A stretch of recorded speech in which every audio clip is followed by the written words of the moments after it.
بسم اللہ الرحمن الرحیم۔ السلام علیکم ورحمتہ وبرکاتہ۔ کسی بادشاہ نے ایک قیدی کے قتل کا حکم دیا۔ قیدی بیچارہ جب زندگی سے نا امید ہو گیا تو اس نے بادشاہ کو برا بھلا کہا اور گالیاں دی۔ کسی نے سچ کہا ہے، جو اپنی جان سے ہاتھ دھو لیتا ہے وہ جو جی میں آتا ہے کہہ گزرتا ہے۔ مجبوری کے وقت جب بھاگنے کا موقع نہیں ملتا ہے تو انسان اپنی زندگی بچانے کے لیے تیز تلوار کی دھار کو ہاتھ سے پکڑ لیتا ہے۔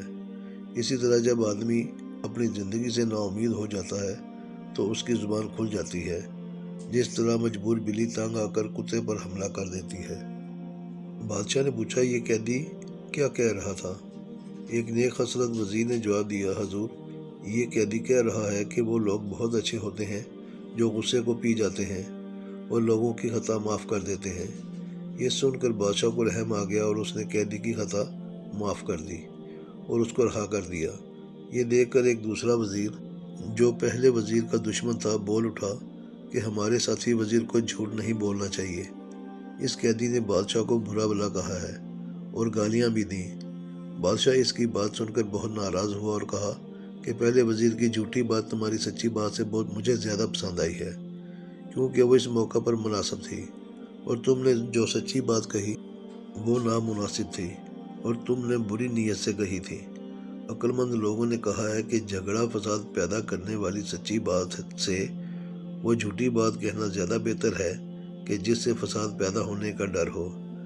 بادشاہ جس شخص کا کہنا مانتا ہو اس کو چاہیے کہ مناسب بات کرے۔ ایران کے بادشاہ فریدوں نے اپنے محل کے دروازے پر یہ تحریر لکھوائی تھی، اے بھائی، یہ دنیا کسی کا ساتھ نہیں دیتی، تم اپنے دل میں صرف اللہ کی محبت کو جگا دو، دنیا کی جائیداد پر ہرگز بھروسہ نہ کرو، اس دنیا نے تم جیسے بہت لوگوں کو پالا پوسا بڑا کیا اور مار ڈالا۔ جب انسان کی عمر کا پورا ہونے کا وقت آتا ہے اور جان بدن سے نکلنے لگتی ہے تو اس وقت چاہے شاہی تخت پر دم نکلے یا خالی زمین پر برابر ہے، کیونکہ آخر میں سب مٹی میں مل جاتے ہیں۔